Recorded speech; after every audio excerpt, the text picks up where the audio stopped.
Number 3 with Josh Roseman. We're going to talk about cold reading and distinctive voices, or instinctive voices, probably distinctive also. So, Josh Roseman, author, blogger, narrator. How did you get into doing all of those things? I actually worked in radio for 5 years. Oh, wow. I was a news, traffic, sports, weather guy for an Orlando radio station.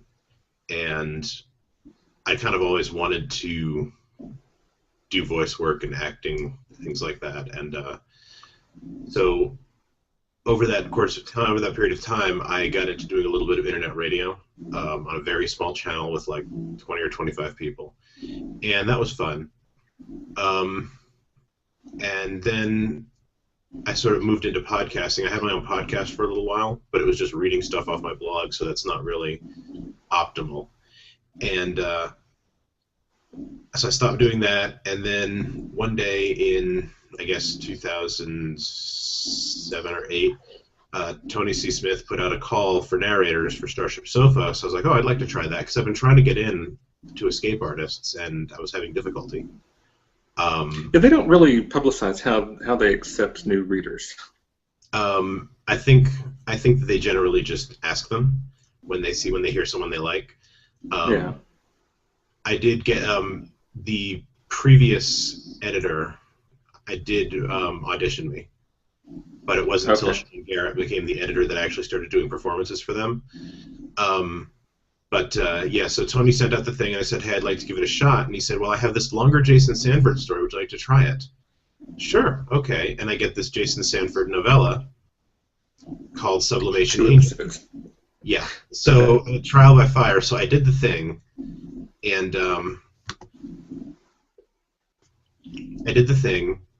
and he was really pleased with it, and he kept giving me more. And then shortly after that, he held the first Starship Sofa workshop about narrations, and that really helped me a lot, because while I had been doing audio production for a very long time, I didn't know some of the ins and outs of Adobe Audition, like how to put in cue points. So once I learned how to do that, life got a lot easier. But I did some readings for Sean Garrett at Pseudopod. I did a couple for Mer Lafferty when she was editing Escape Pod. I did some voices for the Dune Steve. I've sort of been on their bandwagon for a while. I did a couple of episodes of Drabblecast, and stuff sort of trickles in at this point. And then just recently, I've started working for Quiver and Arch, which is Nobilis Reed's podcasting arm. I have a recurring role in one of their productions that we're going to do the second episode of in this coming month. Oh, wow. That sounds amazing. I turned in my first reading to Tony C. Smith this week, so we'll see where that lands on one of the Starship Sofa shows. I have some expectation it'll be on the new unnamed fantasy show, but it could end up on Starship Sofa. Yeah, I have one that I need to do next week for them. That it's only about 4,600 words, so it shouldn't take me that long. But I don't mind doing the really, really long ones. I really don't. It's just my time constraints have changed, and that's one of the things about doing this, is that it's not just reading the story.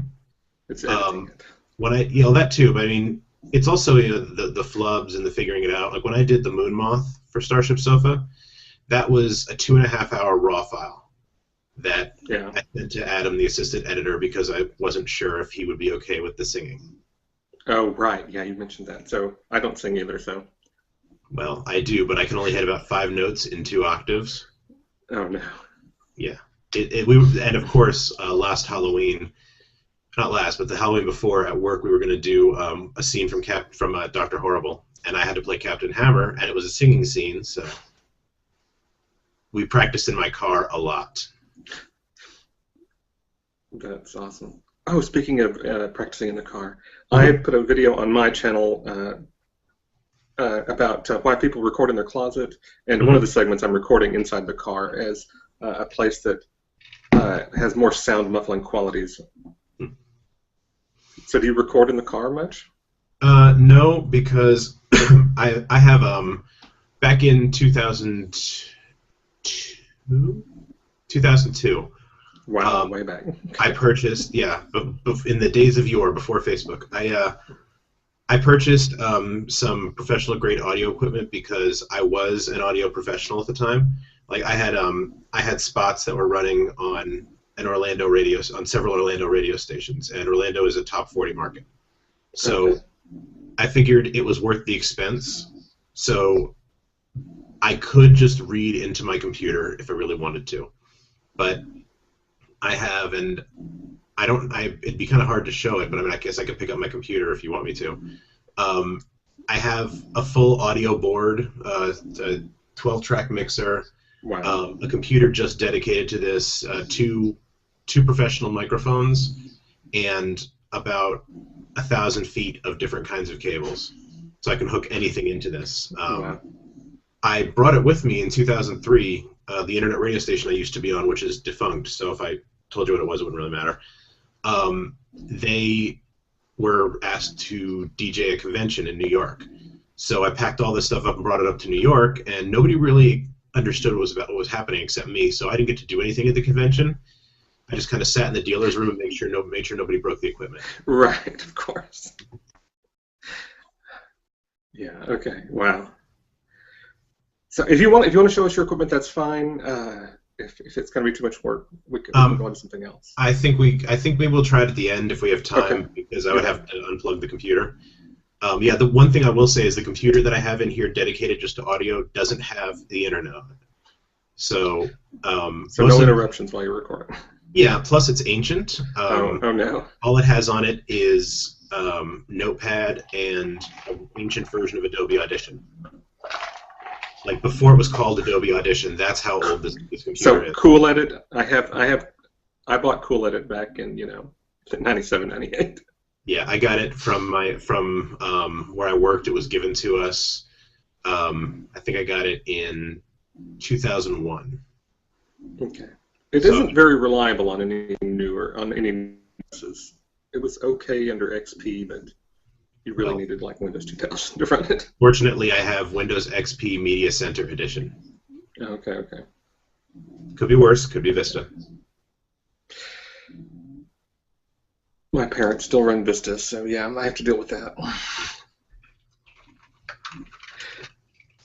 So, one of the things that I was curious about when I saw that you were an author and a narrator, but I hadn't really seen where those intersected, is that one story that is in the description the only one that you've narrated of your own? Mostly, yeah. That's the only one that I've done a full narration of. I recently played a small role in my story Secret Santa 2 Krampusnacht on the Dunestief. I was about to ask about that because I did hear that, yeah. Yeah, I had asked if I could be Krampus, and when I heard back from the editors, they said, we've already recorded that, but feel free to record it, and if we like yours better, we'll use it. We have a good relationship with the editors, so I mean, this year I'm going to have 2 more stories on the show, I think. Yeah, because I think Big said, when I heard the end credits, it said that Big Anklevich and Josh Roseman were the voice of Krampus. Yeah, they mixed this together. Big is a much better singer than me. Okay. And he kind of his voice is a little more distinctive when it comes to that. But I sort of did it like this. Oh, yeah. Paul's claws. Your time will come. Yeah, but you don't want to sing. You don't want to hear a singing voice like that. I tried my best. But this latest episode of the Dunestief was hilarious because Big was singing. Do you want to build a podcast, or do you want to make a podcast? I haven't seen Frozen, so it was less funny to me. You have a little girl and you haven't seen Frozen. Come on. She has seen it, but I have not seen it. Oh, okay. I tend to show her Miyazaki films, which she really enjoys. We just watched Delivery Service last weekend. So are you rooting for the last Miyazaki to win the animated Oscar? Which was at the Up on Poppy Hill? No, I don't think so. There's something about the wind. Yeah. Oh, Nausicaa? No. Well, I don't pay attention to awards shows, to be honest with you. The last time I ever cared about an awards show was Million Dollar Baby and that was, I think, 2003 or 4. Yeah, it's been a little while. I have a whole, like, 20-minute rant about that we're not going to go into. Miyazaki is retiring from doing animation, so this was his last work. Hmm. This one that was released in 2013. So they're expecting it to get the animated Oscar, just because it's the last one. So. I'll read about it after it happens, but I'm not going to sit and watch it. I don't have cable.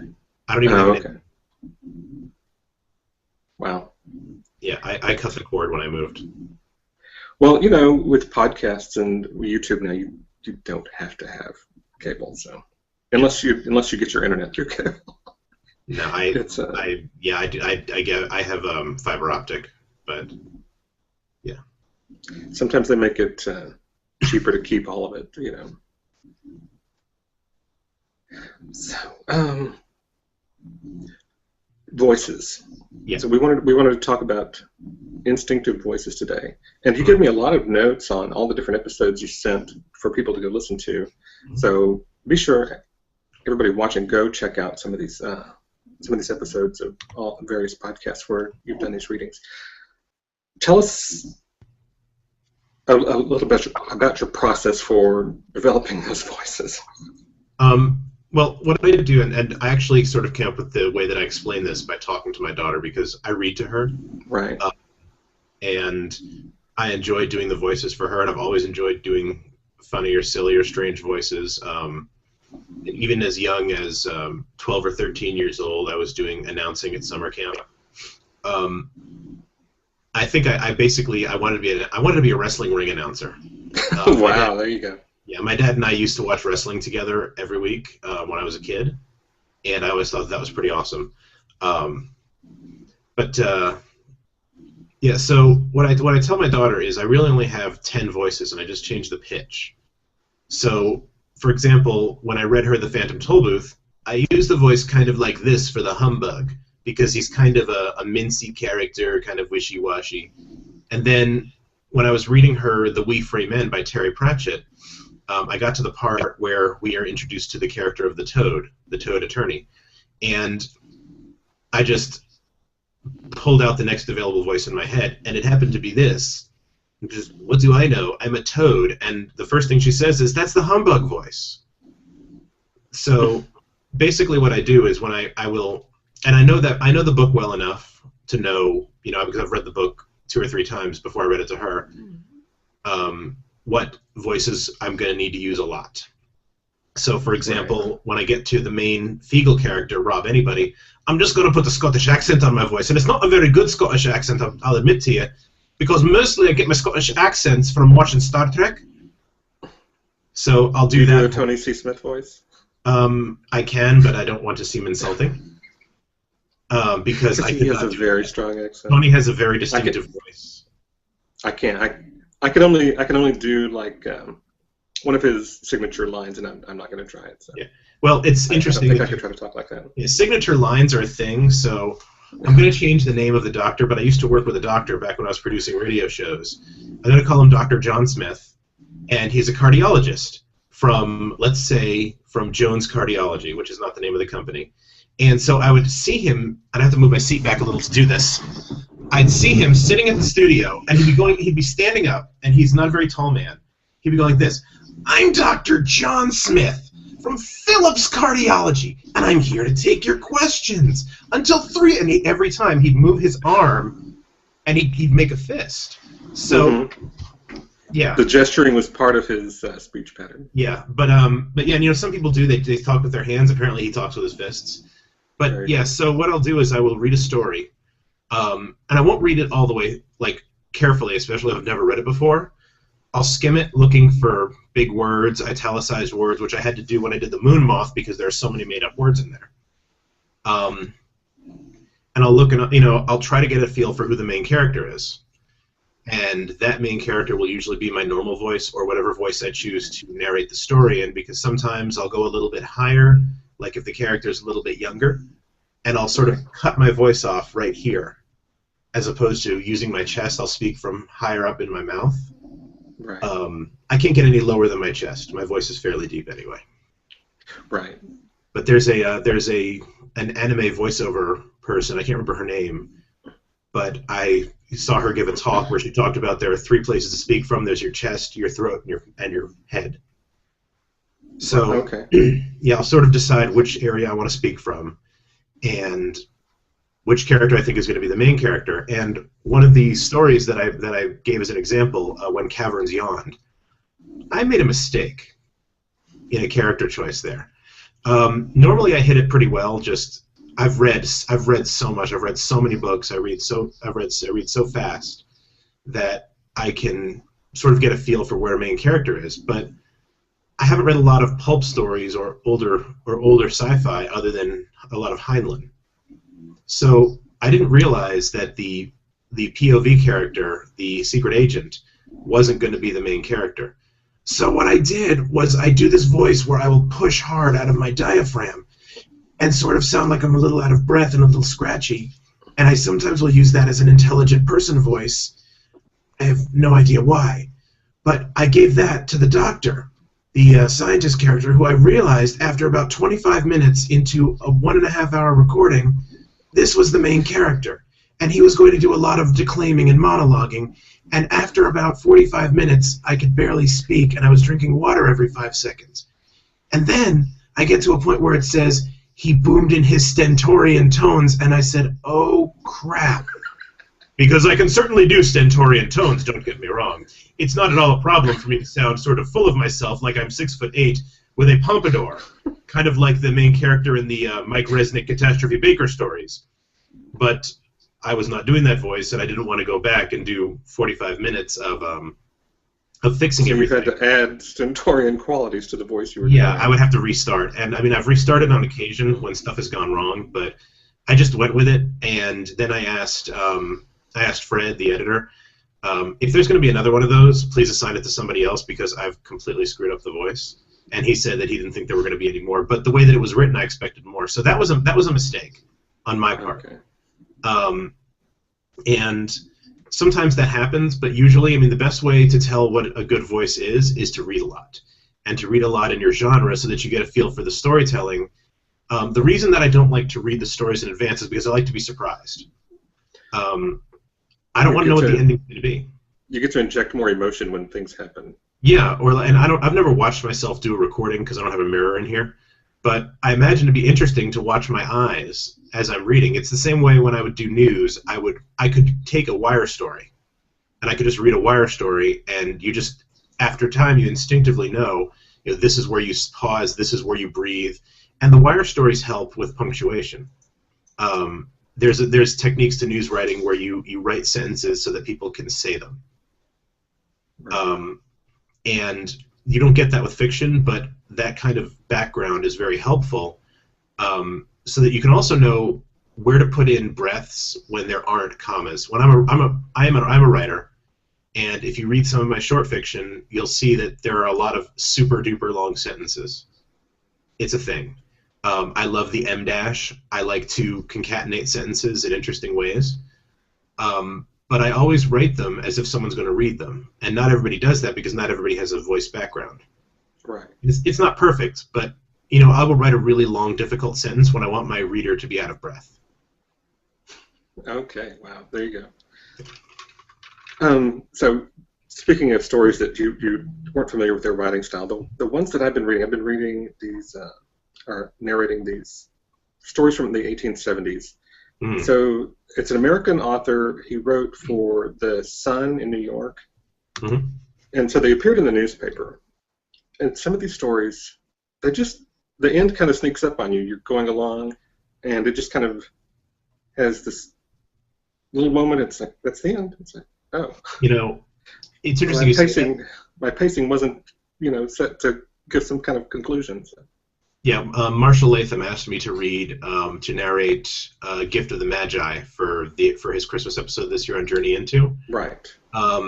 I just sort of did it as a straight narration, which, was basically what he wanted.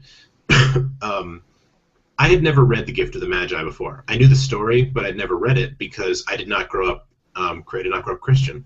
So The Gift of the Magi was not something that my family read. And to be honest, I didn't really, I get the point of the story, but the ending didn't really feel like an ending. It kind of felt like this is, it felt like a fable, but a fable Right. without the kind of ending that I was expecting. So, I read it and I redid the ending 2 or 3 times to make sure that I closed on the right note. Which I also did with my first reading for Pseudopod, which was Man Eat Man, which is a zombie story.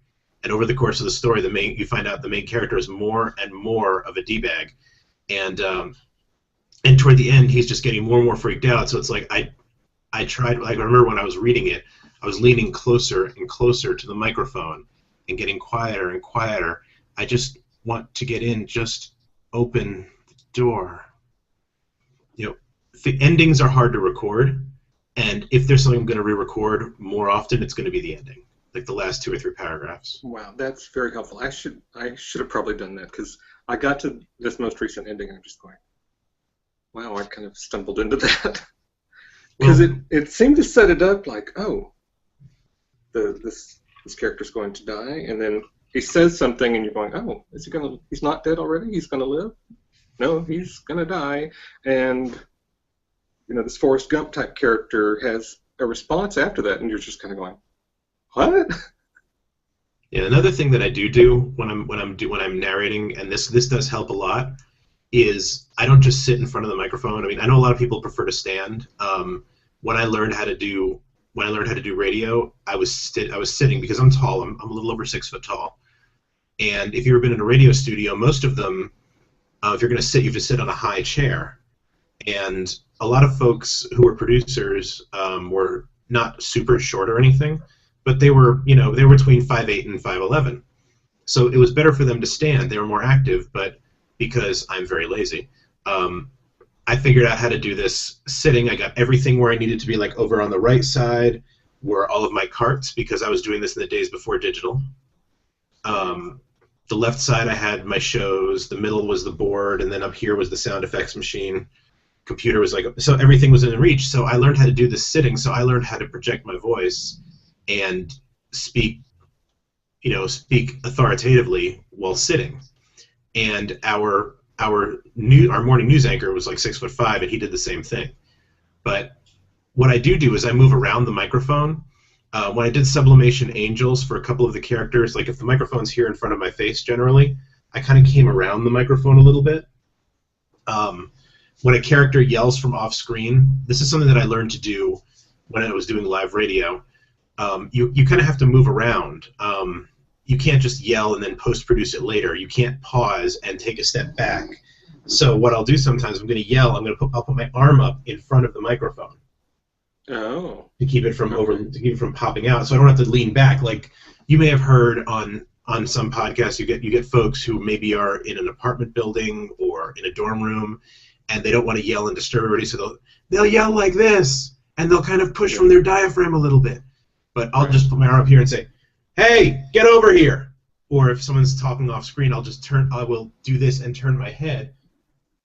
Dr. Smith, could you come here for a second? So not only do you get the sound going that way, sorry, the camera view is not that wide, but you also have the microphone, which my microphone is omnidirectional, so you kind of lock it out. I didn't buy a unidirectional mic because they were more expensive. Do you record stereo where you can hear directions like that? No, it's a mono cable. It records in 2 channels, but the 2 channels are basically the same. I think the left channel is a little bit louder than the right channel, just because that's the way that the system works. It's an old system, but I mean everything. So you're not using 2 microphones to get a stereo sound? No, I don't do that. I could, because I have another microphone up there on my supply shelf, but. I mean, a lot of what I do, it's like, have you ever seen Eternal Sunshine of the Spotless Mind? No, I'm sorry. That's all right. So I watched this featurette on that, and Michel Gondry, the director, talked a whole lot about doing all his special effects in camera. He didn't do a lot of post-production. So what I learned in doing radio is that the best effects are not post-production. So I try to do a lot of my work before I get into Cool Edit and start changing pitch and things like that. Yeah, I haven't done any of those kind of effects in the application, so I understand how that you want to do everything before you get to that. Right. So, do you have anything else you want to tell us about voices or instinctive voices or cold reading before you either do a cold reading or show us your studio? Um, let's see. Um, well, I think like one of the things that helps is to know your range. I know my range. I know that I don't do older characters very well. I did a story for Starship Sofa that I don't think ever aired, where one of the main characters was the grandfather, and I just kind of made my voice a little gravelly because, like, I listened to my grandfathers speak, but they don't. I can't reproduce it. I've talked to my grandparents a lot. I mean, you do that when you have grandparents. Um, I can't even begin to get like the timbre right. And I mean, Rish Outfield from the Dune Steve does older characters really, really well. Especially older women. Like, if you need a witch voiced, you go to Rish. I mean, it's a talent, and it's a talent I don't have. And some of So it's pacing. Do you do that where you kind of slow down your pace and to I've make voices sound differently? I've tried that, but I mean, it really depends on the character. There's one witch character. My daughter and I have finished The Wee Free Men, and we're up to A Hat Full of Sky now, which is the second Tiffany Aching book by Terry Pratchett. And so when I do the teaching witch, Miss Tick, I'll kind of speak like this because she is a teacher, so she'll pause and think. And my mom was a first grade teacher for a while, so I know how she talks to children, and I have a 7-year-old, so I know how to talk to children. But I also have been talking to my child like this since she was old enough to understand, Right. because I wanted her to appreciate my sense of humor, because I need someone to talk to. So I think knowing your range, knowing what voices you're good at, and sort of having a toolbox. These are the 5 or 10 voices that I will use most often. I might change the pitch on them a little bit, or I might like try to speak without breathing through my nose, or I do a pretty good Javi Firestein voice, which I got pretty much directly out of Independence Day, and I did do that for an episode of the Dune Steve, but they chose not to use that recording instead. Instead, they kind of went with a higher pitched one that comes sort of as full body, but I set my register a little bit up here so I can feel it in my nose, and I apologize, Brian, if you're listening to this, but my very best friend in the whole world, who I've known since first grade, we're coming up on our 30th anniversary of best friendship. I kind of modeled the character on him a little bit. So if you're listening, I'm sorry. I don't mean it to be insulting. But I have more because I've been doing this longer. But if you have 5 or 10 voices and you can just sort of modulate them, it's like people used to say the band Green Day only knew 4 chords. They're a punk band. But Right. if you think about it, there really are, if you do bar chords on a guitar, there really are only 4 different ways you can hold your fingers, but you can move them up and down the neck of the guitar. So 4 types of chords, but you know all the chords. And I'm sure that they know more than just 4 chords. I'm just saying. So it's similar to that. It's like you know where your hand goes on the guitar neck, you know where your voice goes in your head, but you can change the pitch, you can modulate, like you said, modulate the pacing, which isn't really a technique I use. I use that technique when I'm narrating.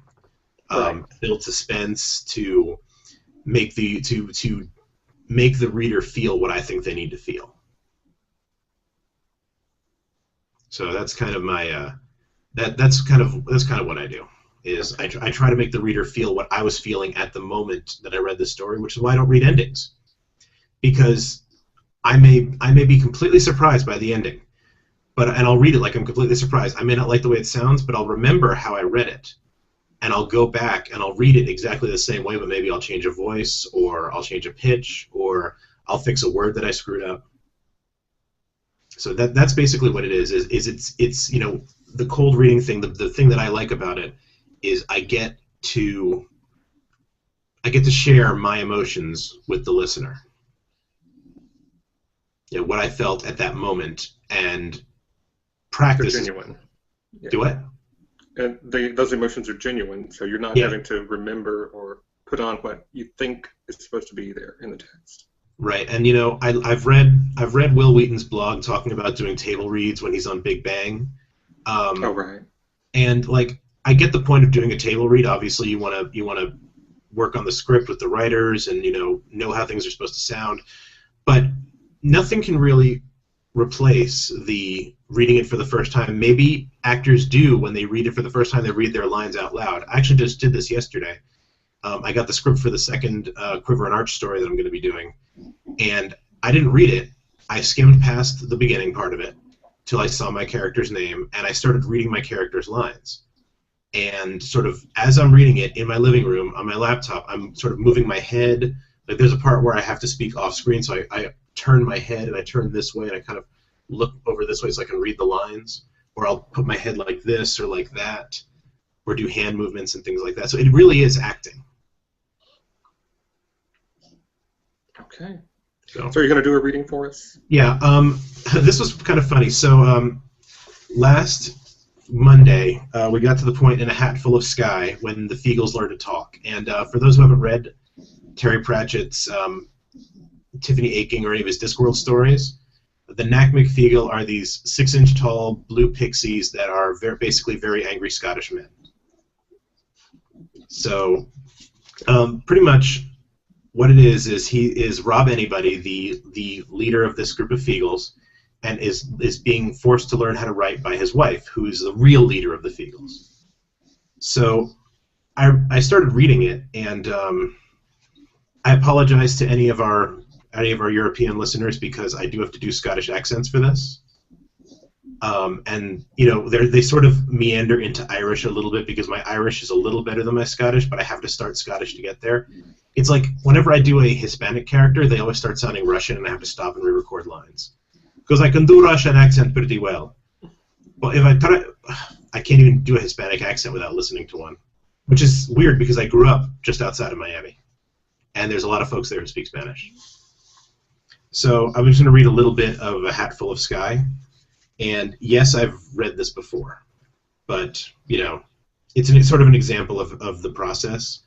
But and also, I do not narrate in a British accent, and most of my characters do not speak in British accents because I could do one, but I'm not going to do one. So now he held the stump of pencil in front of him in both hands and leaned backward as two of his brothers pushed him toward the piece of paper pinned up on the chamber wall. It was an old bill for sheep bells, stolen from the farm. The rest of the clan watched, in fascinated horror, from the galleries around the walls.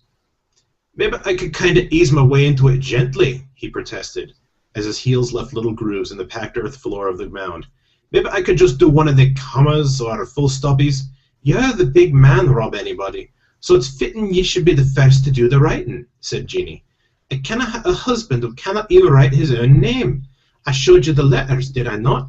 "Aye, woman, the nasty, loopy, bendy things," growled Rob. "I didn't trust that Q. That's a letter that has it in for a man. That's a letter with a sting, that one." And then that happens a lot. "You just hold the pencil on the paper and I'll tell you what marks to make," said Jeanie, folding her arms. "Aye, but 'tis a bushel of trouble writing," said Rob. "A word writ down can hang a man." "Wait, stop that now." "This easy," snapped Jeanie. "Big job babies can do it, and you're a full-grown Feagle. And writing even goes on saying a man's words after he's dead," said Rob Anybody, waving the pencil as if trying to ward off evil spirits. "You gotta tell me that's right." So, I kind of went back and forth with that, and then we added in. Let's see if I can find. Where's Daft Boy? So then I have skipping from that character to Toad. So. "I told you, Mr. Anybody, that just having your name written down is no problem at all," he said. "There's nothing illegal about the words Rob Anybody. Unless, of course," and the Toad gave a little legal laugh, "it's meant as an instruction." None of the Feagles laughed. They liked their humor to be a bit, well, funnier. Rob Anybody shared at his very shaky writing. "That's my name, aye?" "It certainly is, Mr. Anybody. And nothing bad's happening at all," Rob noted. He looked closer. "How can you tell it's my name?" Ah, that would be the reading side of things, said Jeannie.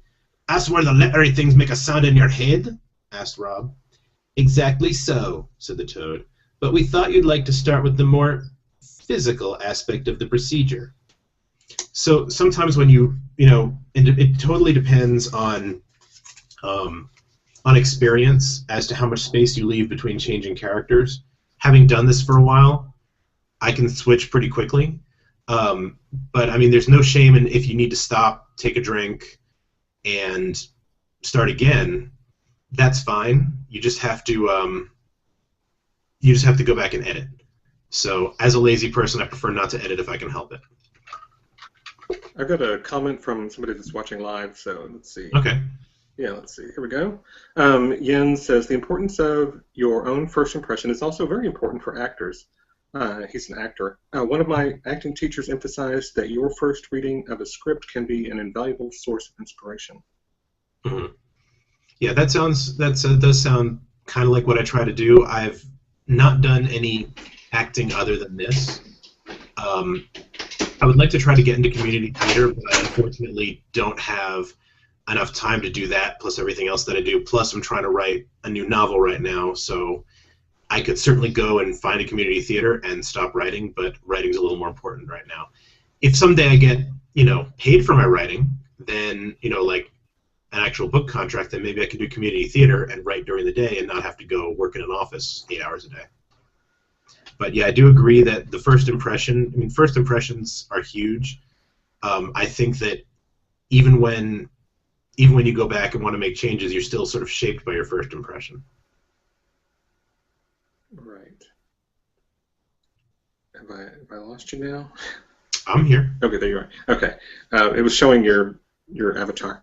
Okay, let's see about wrapping up here. Is there anything else? Is there anything else you want to tell us about you or your readings, your narrations? Where else we can find you? I'm everything, including links to everything social, is on my site, which is roseplusman.com. Give it a second to load because there's this weird CSS thing that the Tumblr theme I'm using does. I haven't figured out how to overcome it yet. I generally post everything on Twitter at listener42. Okay.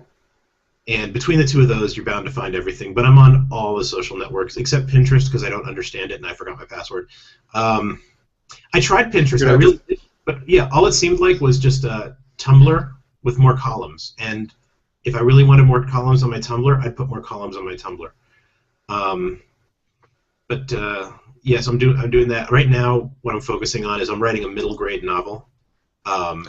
Which is not science fiction or fantasy or horror. It's just about a girl trying to deal with an unusual family situation, which I think is underrepresented right now. You get a lot of books for kids or teens or young teens with divorced parents because that's a normal thing. But there are other unconventional family situations, even when you get down to the grandparents live with you. That stopped being a thing when I was growing up. It was very rare, but now multi-generational family homes are coming back because it costs less and childcare. Oh yeah, in my own family, my mom has raised like a grandchild and a great-grandchild now. So. Mm-hmm. Yeah, so that's kind of what I'm doing with this book, and I started writing it. Let's see, the Tuesday after Martin Luther King Day. Very new. It's been about 2 weeks, and I'm up to 31,300 words. I always get that wrong. So I've been ripping my way through this, and I'm about half done. I really hope to have it done by the end of February because I'm really excited about it, and I hope that everybody who watches this is going to get to read it at some point, whether you have children of the appropriate age or not. Because what's important to me when I write, and this is what draws me to narrating as well, is fully rounded characters, characters that you can get to know, and characters who seem like real people. Whenever I write a story, I try to make my characters, even the science fiction-y ones, seem like real people that have real problems. Nobody's perfect ever. Very good. I think that draws people into the writing, draws people into the reading when you have flaws that you can look at and say, yeah, I'm not perfect. I would fight with my spouse, or get irrationally angry at my child, or shoot at this alien without thinking about it first, or eat a chocolate bar because I'm about to die, things like that. Okay. Well, for the next episode of Narration Fixation, I haven't got a guest lined up yet. I've got 2 or 3 that I'm chatting with to try to get set up, but I'm working on moving into audio drama, which is a little different from straight narration, more acting, more voices, more people doing different voices. So hopefully we'll have somebody from that to tell us about the new style of old-time radio. Do I sound like I'm on old-time radio? I love that line from Family Guy when Adam West speaks into the toilet paper tube. I don't remember that, but okay. Wow. All right. Well, thanks for joining me today, Josh, and I hope everybody goes and checks out Josh's narrations. They're all in the description for this episode. Thanks. Thank you for having me. I appreciate it. All right. Bye.